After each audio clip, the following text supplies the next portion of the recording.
বলছি গোপাল রওনা দি। মহারাজ এত ব্যস্ত হবেন না মহারাজ। হ্যাঁ হ্যাঁ, তা মহারাজ, আপনাকে দেখে মনে হচ্ছে আপনি রাতে একটু ঘুমোননি। হ্যাঁ ঠিকই ধরেছ, তাছাড়া ঘুম হবে কি করে বলো, আমার বাড়িতে যে ছোট্ট রাজপুত্র আসছে। তা অবশ্য ঠিক, সেই কবে থেকে আমাদের নাতিকে দেখার জন্য আমরা বসে আছি। আচ্ছা গোপাল, তুমি এইবারে রওনা দাও, বেশি দেরি করো না, জাহাজ ঢুকবার সময় হয়ে এলো। আপনি কিচ্ছু চিন্তা করবেন না মহারাজ, আমি একদম সযত্নে আপনার নাতি ও বৌমাকে রাজপ্রাসাদে নিয়ে আসব। গোপাল, খুঁজে পেতে কোনো রকম অসুবিধে হবে না। মনে আছে রানীমা? এখন তাহলে আসি।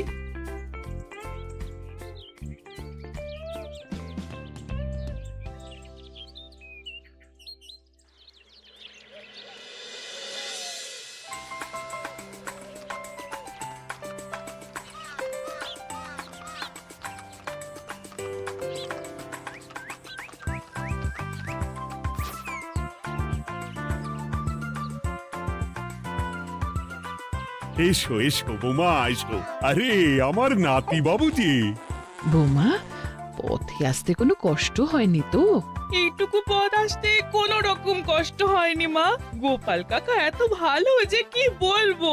যাক যাক, গোপাল তাহলে আরো একবার আমার মান রাখলো। যতদিন গোপালের ধরে থাকবে তার প্রাণ, সে ততদিন মহারাজের রাখবে যে মান।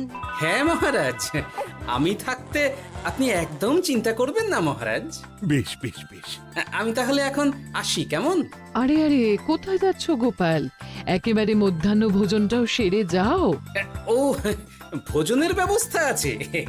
তাহলে তো থাকতেই হবে। ওই ভোজনের কথা শুনেই গোপালের জিভের ওজন বেড়ে গেল। তুমি থামো তো মন্ত্রী, আসলে আজ বিকেলেই আমাদের কুল গুরুদেব আসছেন, তোমরা সবাই থেকো, আজকেই নাতিবাবুর অন্নপ্রাশনের দিনটা স্থির করে নেব। এ তো বেশ ভালো কথা। বেশ তাহলে, বেশ ভালোই হলো। রোজ বাড়িতে খেতে খেতে জিভে একেবারে চড় পড়ে গিয়েছিল। বহুদিন পরে রাজবাড়ির পোলাও কোরমা খেয়ে পেট ভরাবো।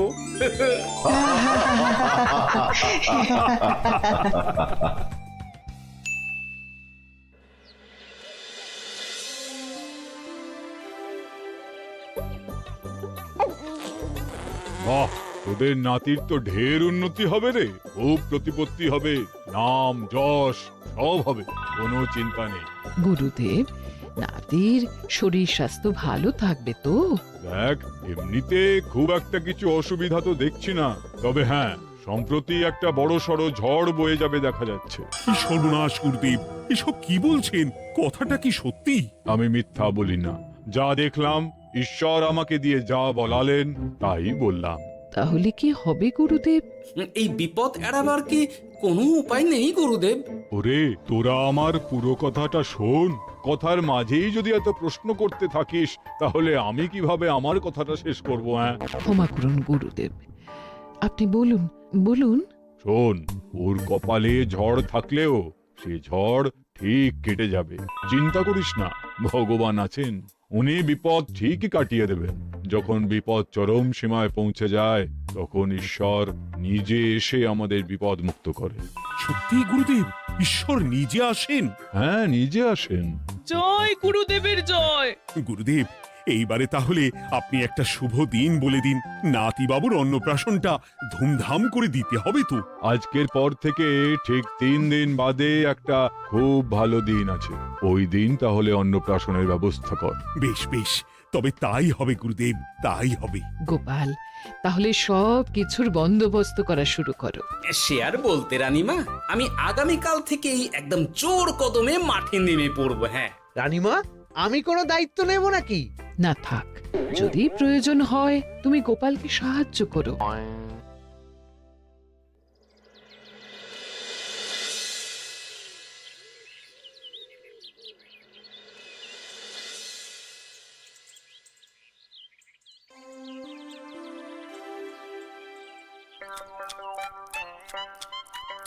অপূর্ব হয়েছে রান্নাগুলো।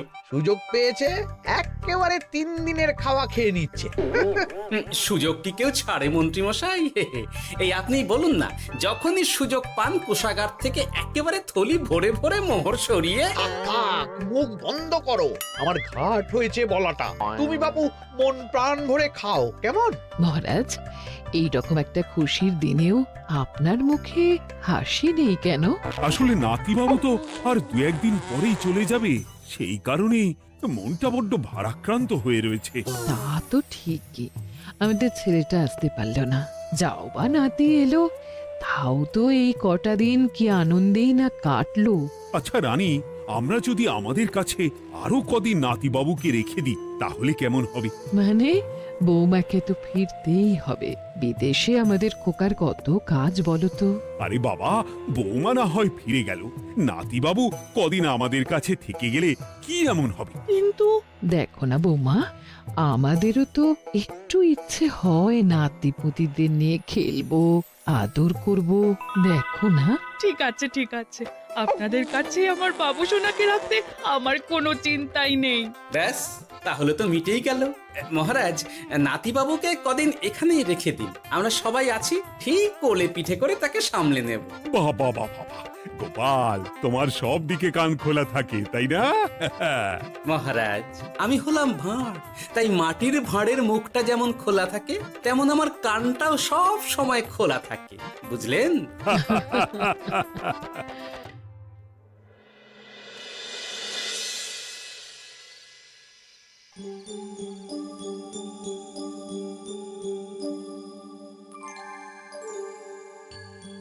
কি ব্যাপার মহারাজ, আপনি এখনো শোননি কেন? শরীর খারাপ করছে নাকি? না রানী, একটা কথা খুব ভাবাচ্ছে বুঝলে। কি কথা মহারাজ? এই যে সেদিন গুরুদেব বললেন না, যখন গভীর বিপদ আসে তখন ঈশ্বর নিজে আসেন বিপদে মোকাবিলা করার জন্য। হ্যাঁ মহারাজ, বললেন তো। আচ্ছা, ঈশ্বর কি বিপদে সত্যিই নিজে আসেন? কিন্তু তিনি নিজে তো বিশাল শক্তিধর, ক্ষমতাবান, তাহলে তিনি নিজে না এসে অন্য কাউকে পরিস্থিতির মোকাবিলা করতে পাঠান না কেন? মহারাজ, ঈশ্বর কখনো কখনো নিজেই হয়তো আসেন, অথবা কখনো কারো দ্বারা বিপদ খণ্ডন করেন। ব্যাপারটা খুবই সহজ মহারাজ। না না, কিন্তু আমার মনে হয়। মহারাজ, আপনার কি মনে হয় আমি জানি না, তবে আমার যা মনে হয় আপনাকে বলেছি। আগামীকাল একবার সভাসদদের প্রশ্নটা করতে হবে, দেখি তারা কি বলে। আগামীকাল সকালে আবার বৌমা ফিরে যাবে।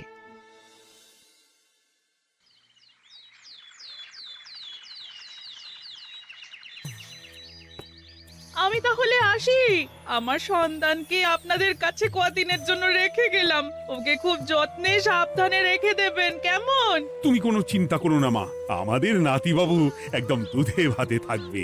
কদিন একটু দেশের মাটিটা চিনে নিক, তারপর না হয় আবার বিদেশে পাড়ি দেবে। এই বলো সোনা।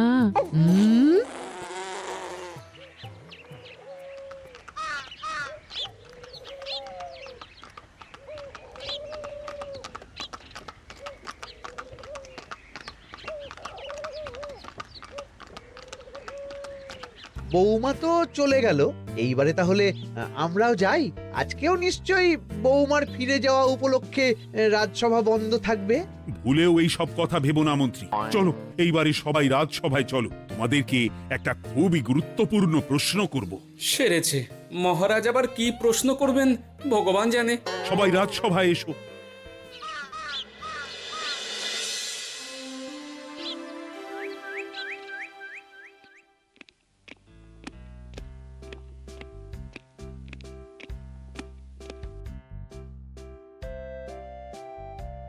আচ্ছা, তোমরা সকলে বলো তো, ঈশ্বর কি সত্যি বিপদ খণ্ডনে এই ধরাধামে অবতীর্ণ হন? আচ্ছা, তাই যদি হয় তাহলে ঈশ্বর নিজে না এসে তার প্রতিনিধি হিসেবে অন্য কাউকে বিপদ খণ্ডন করতে পাঠান না কেন? হ্যাঁ হ্যাঁ, ঠিকই তো। কেন কেন, ঈশ্বর তো মহাশক্তিধর, উনি চাইলেই যা খুশি তাই করতে পারেন। মহারাজ, আমাদের যেমন ইচ্ছে হলে আমরা খাই দাই ঘুমাই ঘুরে বেড়াই, ঠিক সেই রকম ঈশ্বরেরও ইচ্ছা হয় নিজে নেমে এসে জগতের কল্যাণ করার। না না না, আমি কিন্তু আমার প্রশ্নের যথাযথ উত্তর পেলাম না। এই গোপাল, তুমি কিছু বলো না, একদম মুখে কুলুপ দিয়ে বসে আছো কেন? হ্যাঁ, না মহারাজ, মুখে কুলুপ দিয়ে নেই, আসলে খিদেতে পেটে ছুঁচো দৌড় দিচ্ছে। বেশি কথা বললে খাটনি হবে, আরো খিদে বাড়বে, তাই চুপ করে আছি আর কি। ইস, শুধু খাওয়া আর খাওয়া, সব সময় শুধু খাওয়ার চিন্তা। গোপাল, ছি, লজ্জা করে না? এমন একটা গুরুত্বপূর্ণ সময়ে তুমি আমার প্রশ্নের উত্তর না দিয়ে মনে মনে খাবারের কথা ভাবছো। আসলে মহারাজ, ওই না খেলে যে মাথাটা কাজ করে না, পেটে খিদে মুখে লাজ, এমন করলে তো মগজটাই পুরো ঘেঁটে ঘ হয়ে যাবে মহারাজ। বেটাকে তাড়িয়ে দিন। যাও যাও গোপাল, আমার রাজসভা থেকে এক্ষুনি বিদেয় হও দেখি। যাও যাও, তুমি যাও। যার সব সময় শুধু খাওয়ার চিন্তা, এমন পেটুককে সভায় রেখে আমার কোনো কাজ নেই। কিন্তু মহারাজ, চুপ, একদম চুপ। তুমি যাও গোপাল, যাও। যদি কোনোদিনও উত্তর খুঁজে পাও, তবেই আবার এই সভায় তোমার মুখ দেখিও।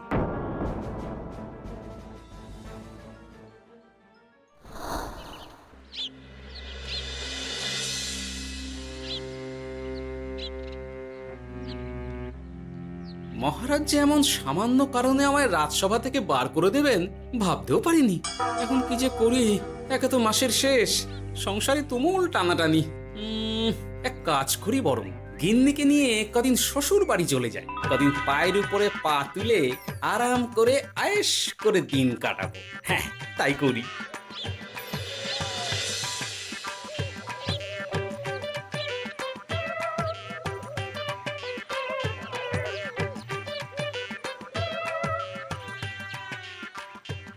গিন্নি, ও গিন্নি,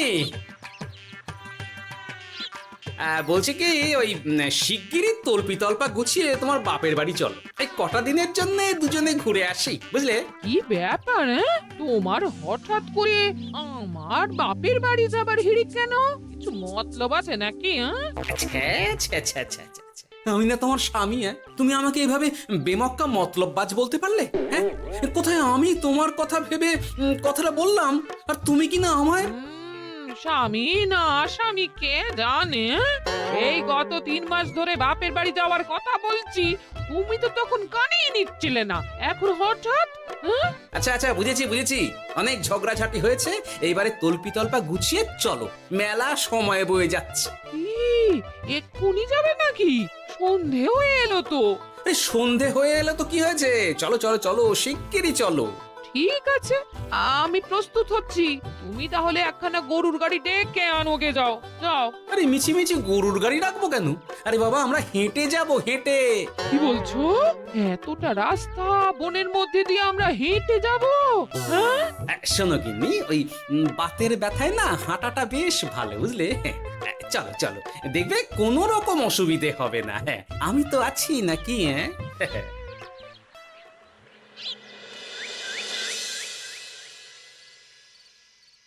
বাবা, হ্যাঁ, বনটা বেশ ঘন।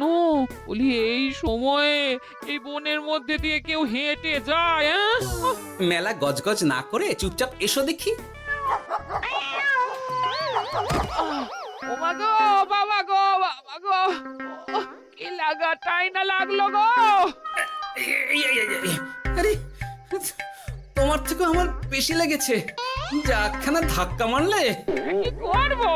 গিন্নি আমায় ধাক্কা মেরে ফেললো বটে, কিন্তু আজ আমি মহারাজের প্রশ্নের যথাযথ উত্তর পেয়ে গেলাম। বেড়াল ছানাটিকে বাঁচাতে কোনো কিছু না ভেবেই কিভাবে বেড়ালটা ওই বাঘা কুকুরটার দিকে তেড়ে গেল। হ্যাঁ, তার মানে বিপদে পড়লে সন্তানকে বাঁচাতে না, আমাকে এক্ষুনি একবার রাজপ্রাসাদে যেতে হবে, রানীমার সঙ্গে কথা বলতে হবে। আরে আরে আরে আরে, ওদিকে কোথায় চললে গো? ওদিকে তো তোমার শ্বশুর বাড়ি নয়? আরে বাবা, আমার নয়, তোমার শ্বশুর বাড়ির দিকেই আবার যাচ্ছি, বুঝলে? আর মানে আমরা আর যাবো না? না না, পরে যাব, তাড়াতাড়ি এসো দেখিনি। এ কি রে বাবা, লোকটার মাথাটা কি গেছে নাকি? কখন যে কি করছে নিজেরই ঠিক নেই, যত সব।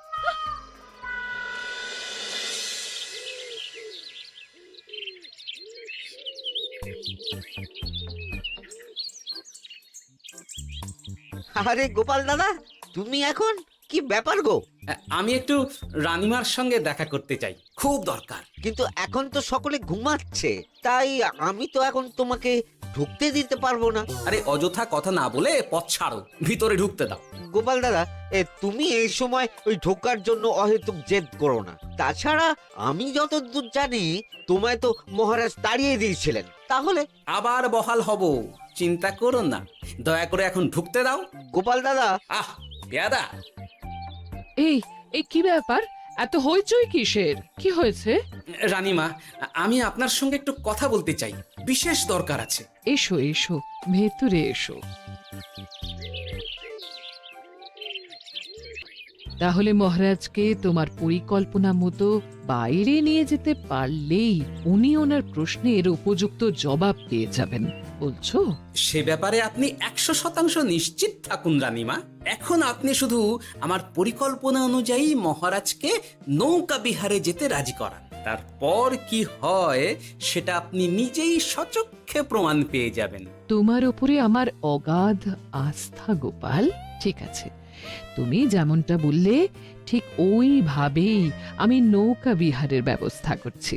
রানীমা, দেখবেন এই পরিকল্পনাটা যাতে কোনোভাবেই পাঁচকান না হয়, তাহলে কিন্তু সব ভেস্তে যাবে।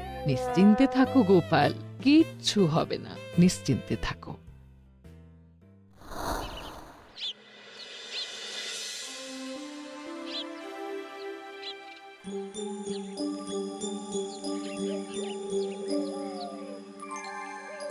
মহারাজ আবার বেজার ভোগ করে গেছেন। কি করব, আমি এখনো যে আমার প্রশ্নের উত্তর খুঁজে পাইনি। এইভাবে আপনি আর কতদিন মুখ ভার করে বসে থাকবেন শুনে? কি জানি, কিছুই আর ভালো লাগে না যে। বলছি শুনুন না মহারাজ, নাতিকে নিয়ে চলুন না, আমরা একটু নৌকা বিহারে যাই, তাহলে ওরও ভালো লাগবে আর আপনার মনটাও বেশ অন্যরকম হবে। ঠিক আছে, তাহলে চলো একটু নৌকা বিহার করে আসি।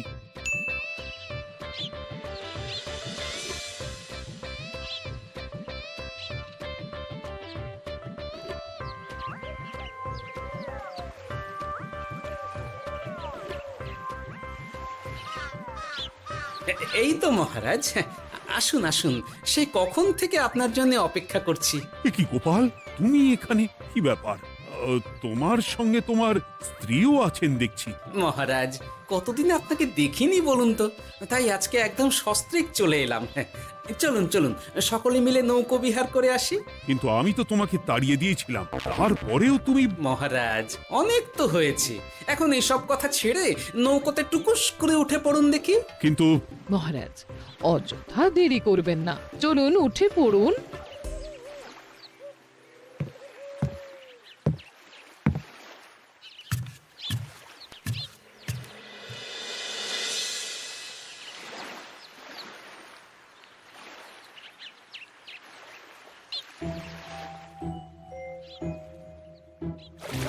এ কি?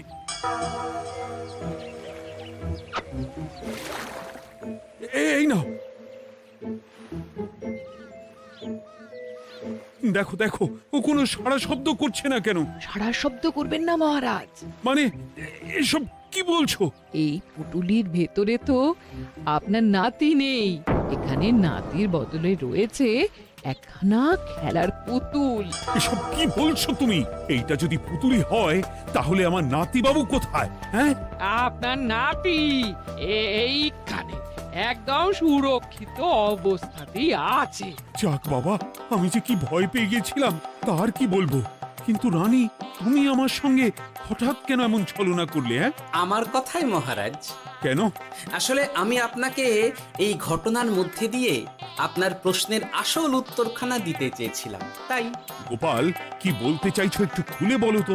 আপনি জানতে চেয়েছিলেন যে ঈশ্বর যেহেতু বিশাল ক্ষমতাধর, তাই সন্তানের বিপদে তিনি নিজে না এসে অন্য কাউকেও তো তার প্রতিনিধি হিসাবে বিপদটা কাটাতে পাঠাতে পারেন। হ্যাঁ, কিন্তু তার সঙ্গে এই ঘটনার কি সম্পর্ক শুনি? মহারাজ, পুতুলটি যখন জলে পড়ে গেল তখন আপনি সেটিকে নিজের নাতি ভেবেই একবারও কারুর জন্য অপেক্ষা না করে নিজের প্রাণের তোয়াক্কা না করে নাতিবাবুকে রক্ষা করলেন। মহারাজ, আমরা ঈশ্বরের মানব সন্তান। ঈশ্বর আমাদের সকলের হৃদয়ের ভিতরে বসবাস করে, তাই বিপদ হলেই তিনি ছুটে আসেন, কখনো নিজে, আবার কখনো বা কোনরূপ প্রতিনিধি মারফত। তাই ভবিষ্যতে আর কোনোদিনও ঈশ্বর সম্পর্কিত কোনরূপ সংশয় মনে রাখবেন না, কেমন? সাধু সাধু, ধন্য তোমার বুদ্ধি হে গোপাল। সত্যি যেভাবে তুমি একটা ঘটনার মধ্যে দিয়ে আমায় আমার প্রশ্নের উত্তরটা ব্যাখ্যা সমেত, তার কোনো তুলনা হয় না। তোমার যে আর কিভাবে প্রশংসা করব তাই ভাবছি। মহারাজ, আমার আর প্রশংসা না করে ওই পেট পুরে একটু ভালো মন্দ খাওয়ান তো দেখি, তাহলেই হবে, আর কিচ্ছু চাই না। আচ্ছা আচ্ছা, বেশ বেশ, তাই হবে। আগামী 7 দিন তোমার সস্ত্রীক সহ রাজবাড়িতে দুবেলা আহারের নিমন্ত্রণ থাকলো, কেমন? ব্যাস, আর কি চাই?